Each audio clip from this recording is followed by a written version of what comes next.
Apa itu bid'ah?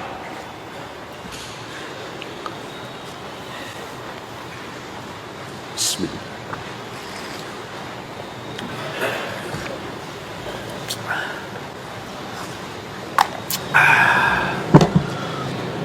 Apa bid'ah? Bid'ah secara bahasa sesuatu yang tidak ada contoh sebelumnya. Itu secara lugah.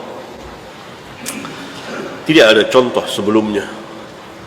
Pengeras suara ini bid'ah bukan? Bid'ah tidak? Bid'ah lugatan. Secara lugah. Pesawat bid'ah. Lampu listrik bid'ah. AC bid'ah lugatan. Karena memang tidak ada pada zaman Nabi sallallahu alaihi wasallam.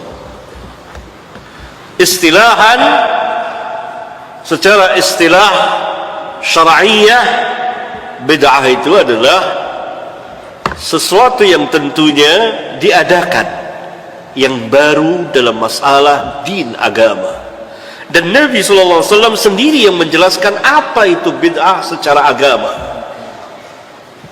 Pada hadisnya, iyyakum wa muhdatsatil umur, fa inna kulla muhdatsatin bid'ah.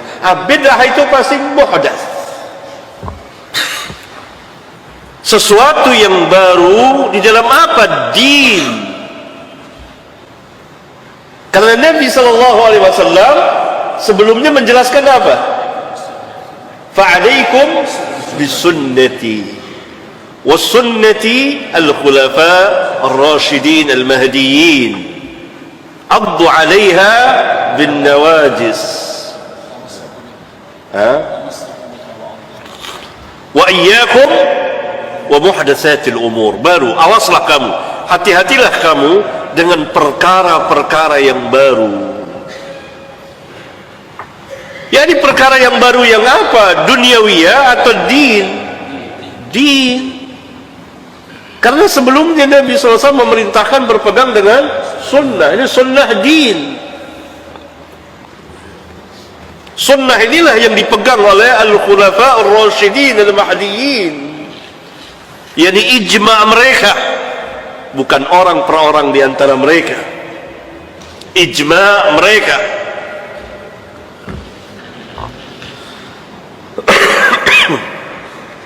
Ini din, agama. Maka ketika Nabi sallallahu alaihi wasallam bersabda, wa iyyakum wa muhdatsatil umur, tentu muhdats dalam din, maka sangat keliru sekali. Sebagian manusia mengatakan yang kalau diterangkan ini bid'ah, maka semua bid'ah, mobil juga bid'ah, maka hendaklah antum naik ontak saja. Ini kejahilan yang termasuk kejahilan tingkat tinggi.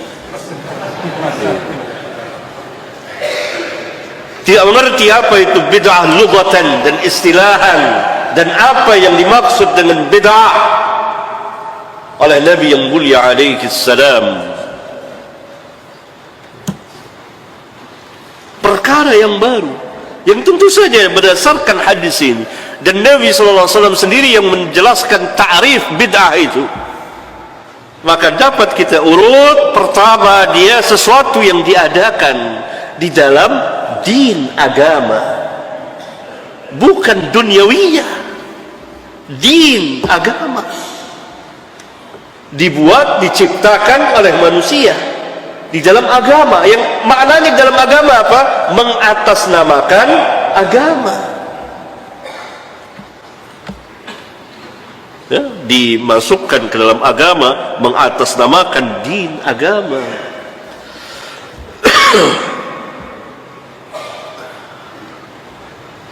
Oleh karena itu, yang tidak masuk dalam bagian agama tidak masuk ke dalam bid'ah, tapi bisa masuk ke dalam maksiat. Zina bid'ah atau maksiat? Maksiat. Mana ada yang bilang zina itu bid'ah? Tapi kalau zina itu sudah dimasukkan ke dalam bagian agama, maka selain dia maksiat, dia juga bid'ah. Contohnya apa? Nikah mut'ah. Barakallahu fikum.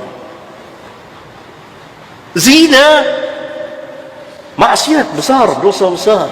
Tapi ketika seseorang mengatasnamakan agama atas zina itu, yang kemudian dirubah, inilah nikah, masuklah dia ke dalam bagian agama.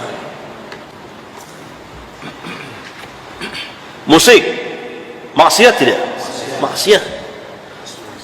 Bid'ah bukan musik? Maksiat. Tapi kalau musik itu dijadikan untuk takarrum, mendekatkan diri kepada Allah, mengatasnamakan Islam, maka jadilah dia maksiat plus bid'ah. Paham kaidah itu? Lihat bid'ah itu, pengatasnamaan din, dimasukkan orang ke dalam agama, semuanya atas nama agama. Ini yang pertama. Yang kedua, tentu dia akan menyerupai agama.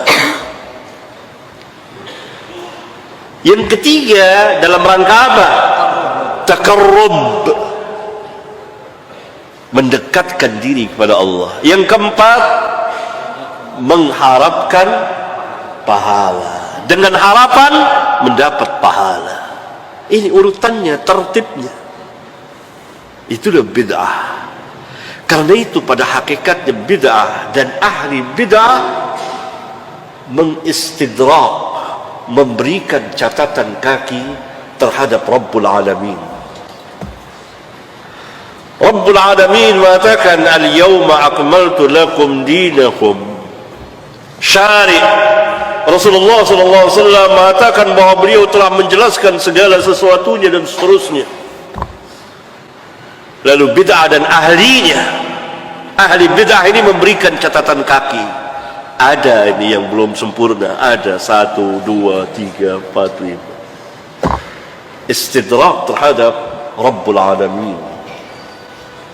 Karena itu alangkah besarnya bid'ah dan ahli bid'ah itu.